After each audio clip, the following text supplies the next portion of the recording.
Hello hi അസ്സലാമു അലൈക്കും, welcome back. ഇന്നൊരു സ്നാക്സിൻ്റെ റെസിപ്പി ആയിട്ടാണ് വന്നിട്ടുള്ളത്. അപ്പോൾ അതിനായിട്ട് ഞാനിവിടെ ഒരു കപ്പ് ഗ്രീൻ പീസ് എടുത്തിട്ടുണ്ട്. അത് ഓവർനൈറ്റ് സോക്ക് ചെയ്തതാണ്. അതിലേക്ക് ഒരു ചെറിയ കഷ്ണം ഇഞ്ചി എടുത്തിട്ടുണ്ട്. അതുപോലെ ഒരു മീഡിയം സൈസ് ഉള്ളിയാണ് ചെറുതായി അരിഞ്ഞിട്ട് എടുത്തിട്ടുണ്ട്. ഇനി ഗ്രീൻ പീസ് ഒന്ന് അരച്ചെടുക്കണം. അതിലേക്ക് ഇഞ്ചിയും ഗ്രീൻ പീസും ചേർത്തൊന്ന് അരച്ചെടുക്കാം.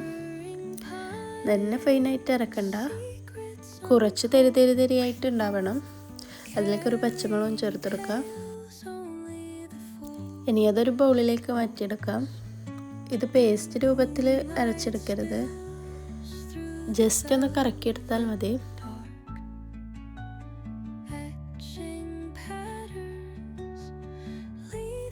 ഇനി അതിലേക്ക് അരിഞ്ഞു വെച്ച ഉള്ളി ചേർത്ത് കൊടുക്കാം.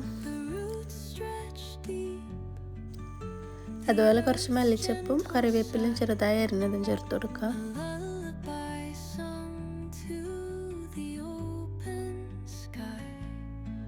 ഇതിലേക്കൊരു പിഞ്ച് ചെറിയ ജീരകം ചേർത്ത് കൊടുക്കണം. പിന്നെ ആവശ്യത്തിന് ഉപ്പും ചേർത്തെടുക്കാം. എന്നിട്ട് ഇത് നന്നായി ഒന്ന് മിക്സാക്കി കൊടുക്കാം. എല്ലാം നന്നായി ഒന്ന് കുഴഞ്ഞ് വരുന്ന വിധത്തിൽ ഒന്ന് മിക്സാക്കി എടുക്കണം.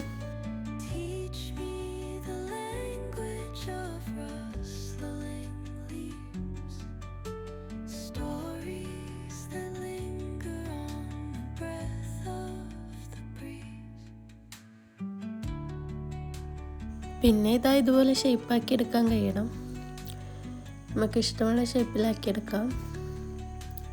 ഇനി ഇതൊന്ന് ഫ്രൈ ആക്കി എടുക്കണം. അതിനായിട്ടൊരു പാനിലേക്ക് കുറച്ച് വെളിച്ചെണ്ണ ചേർത്തെടുക്കാം. എന്നിട്ട് ഇത് ഓരോന്നും അതിലേക്ക് ഫ്രൈ ആക്കി എടുക്കാം. നന്ന തിന്നായിട്ട് ഷേപ്പാക്കണ്ട, കുറച്ച് തിക്കായിട്ട് ഉണ്ടാവണം.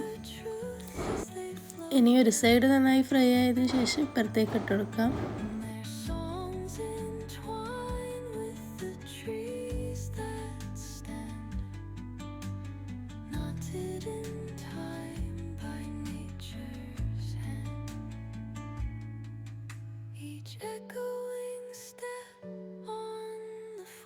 ഇനി ഒരു സൈഡും കൂടി ഇതുപോലെ ഫ്രൈ ആക്കി എടുക്കാം.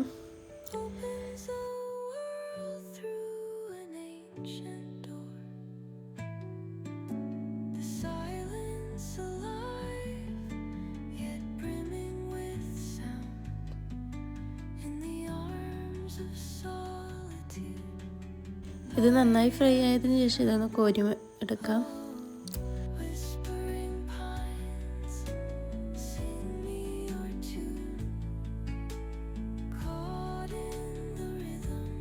അപ്പോൾ ഇതാ ഇവിടെ ഗ്രീൻ പീസ് വട റെഡി ആയിട്ടുണ്ട്. നല്ല ക്രിസ്പിയും ഉള്ളിൽ സോഫ്റ്റും ആയിട്ടുള്ളൊരു സ്നാക്സ് തന്നെയാണ്.